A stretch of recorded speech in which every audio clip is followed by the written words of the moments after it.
দুই round BD seminar প্লেয়ারতে অ্যাস্ট্রেটাইনে মার খাওয়ার পরে এই রাউন্ডে মনে হচ্ছে অ্যাস্ট্রেটাইন একটু অ্যাগ্রেসিভ হয়ে আছে গাইজ। আর চারটা প্লেয়ার কিন্তু দুই রাউন্ড অ্যাস্ট্রেটাইনরে একেবারে নাস্তানুবুদ করে ছেড়ে দিয়েছে। বাট দেখার বিষয় এখন এই রাউন্ডে অ্যাস্ট্রেটাইন কি করবে। ভাই ভাই ভাই ভাই মুভমেন্ট স্পিডের সাথে হেডশট রেট, মুভমেন্ট স্পিডের সাথে হেডশট গাইজ, দেখো কোন লেভেলের মুভমেন্ট চলতেছে। অ্যান্ড এইচপি কিন্তু অলরেডি হাফ গন। বিডি সেমিনার প্লেয়াররা একটাও কিন্তু ছাড় দিয়ে কথা বলতেছেন এবং চারটাই বাংলাদেশের মধ্যে টপ ব্যাচেস কিনা প্লেয়ারদের মধ্যে কিছু মেরে দিয়েছে। তারপরেও এটা প্রথমবার ছিল যেখানে অ্যাস্ট্রেটাইন গাইজ আমি 2 শট মারতে দেখছি। বাট ওয়েল ম্যাচ এখন পর্যন্ত চলতেছে। অ্যাস্ট্রেটাইন গাইজ এখানে হাতে থমসন নিয়ে রেডি আছে প্লেয়ারকে মারার জন্য। অ্যান্ড প্লেয়াররা কিন্তু ওই সাইড থেকে অ্যাস্ট্রেটাইনের ভালো লেভেলে প্রেশার দিছে, না দিলে গাইজ ম্যাচ এত দূর গড়ায় না।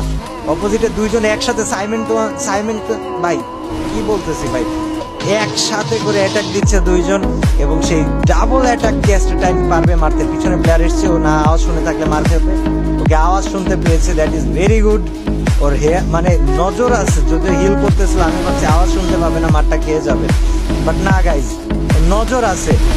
কিন্তু ভাই বিডি 71 প্লেয়ার বলে কথা, প্যারা তো ওরে ভালো লেভেলের দিচ্ছেই এবং এই প্যারা দিয়ে ভাই ও কিন্তু ও ডেম Thomson with the rescue, Thomson দিয়ে কিন্তু আগুন ধরায় লাইছে। অ্যান্ড আপ অ্যাগেইন অ্যাস্ট্রেটাইন আরো একটা